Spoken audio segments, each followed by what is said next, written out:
Like most of my projects, this one started out in SolidWorks, making my own custom YouTube play button, and then I sent this model over to Casey at Graphite Customs, where he machined out the mold for me, and did an excellent job. If you're looking for graphite molds, I would definitely reach out to him. His contact info and YouTube channel are in the description below.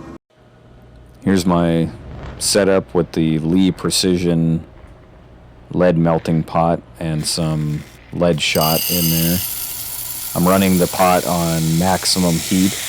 I want to get that lead just as hot as possible so I can get, hopefully, a good casting. I'm using 3 torches to get this mold hot, like above the melting point of lead, to make the casting finish as good as possible. Okay, checking that the mold is up to temp, and it is. It's above the melting point of lead, which is what I wanted, and the pot of lead's molten and ready to go.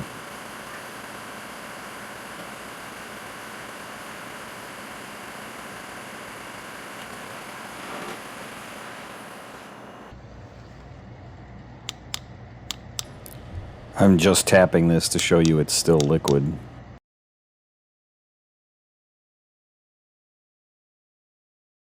It's time to demold and see how it went. And there it is, perfectly out of focus. I put these screws in the mold so that when the metal hardens around them and I unscrew it, there's threads in the part. Man, what a perfect casting. And on the first try too. I definitely didn't have many failures before this one. Attempt number 1, I used a torch for melting the lead and another torch for heating the mold, and everything seemed to be going just fine.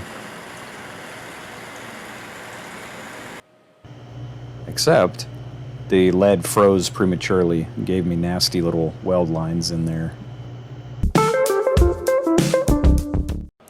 Attempt 2 was the same as attempt 1, except I heated the mold a lot longer with the torch, and it did help, but was ultimately not good enough. For attempt 3, my line of thinking kind of shifted, and I thought, okay, maybe I can get the lead super hot where there's no way it'll freeze prematurely. So I poured the lead in the bowl and then covered it up with borax, which is a flux, so when I get it super heated, it won't be just oxidizing like crazy, which would be, not a good thing. So anyway, I covered it with flux, and then I put this melting bowl inside a kiln to heat it up to extremely hot, about 1500 degrees, to, again, just try to keep this lead from freezing prematurely. And there it is, we're about 1500. And this is literally red hot lead. Kind of interesting. Beneath a coating of the borax flux. And as I poured it, I knew it was bad. The flux went right in there in the mold, and well, it doesn't look that bad, I guess, from the front, but you can see some flux in the center and the back. Oh boy, not good, not good. For attempt 4, I did the exact same thing with the kiln, except this time I decided to very carefully try to scoop the flux back to keep it from pouring out and getting into the mold. The pour went pretty well, no flux got into the mold.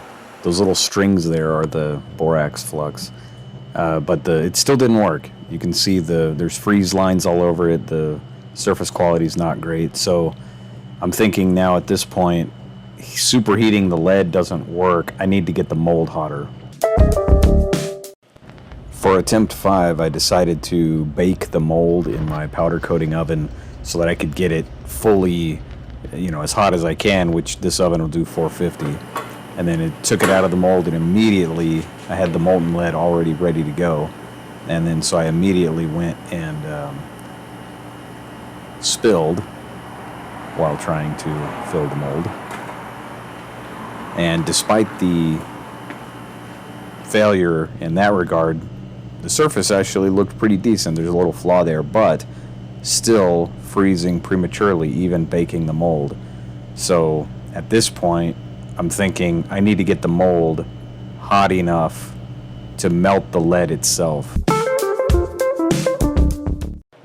For attempt 6, and this is the last failure, by the way, attempt 7 was the successful one you saw in the beginning. I decided to go max heat. Use torches to heat the mold up past the lead melting point so it could not possibly have premature freezing. And the mold, it turned out almost perfect, except for one little blemish where a piece of dross or lead oxide got down into the mold right there above the triangle. Okay, back to the successful button. I'm gonna clean up the surface using some 4-0 steel wool, which is super fine, and some metal polish, and try to just make it look a little more shiny, a little more buffed out. But while I'm doing that, I'm going to tell you about what I learned with the mold, why I kept having premature freezing.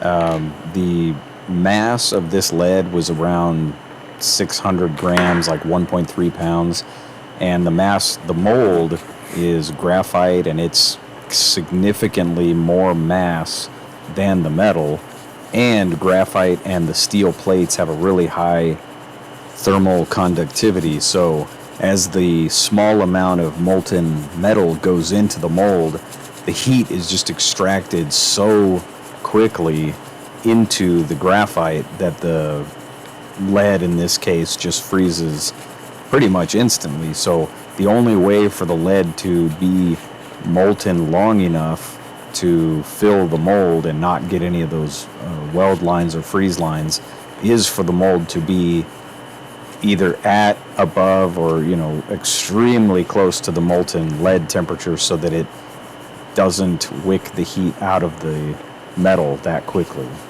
And that fact is going to make it very challenging on my next play button that I'm going to make at 10,000 out of copper, because copper melts at almost 2,000 degrees, so that is going to be a fun one.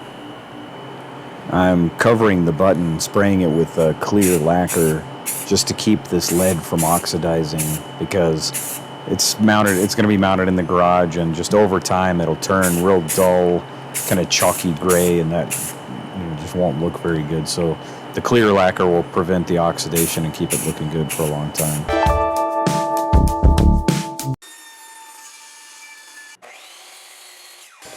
I used a tiny end mill in my router table to cut the glass channels in the trim boards. This is a rabbet cut for the back panel. Here I'm doing a dry fit check of the frame components, making sure the glass fits, and all the various wood pieces fit together before I commit to gluing it up. I'm going to glue up everything but the top piece of trim. The way I decided to build this thing, I'm going to attach it to the wall, then install the glass, then trap it all with the top piece of trim so that the mounting fasteners that hold it to the wall are not visible.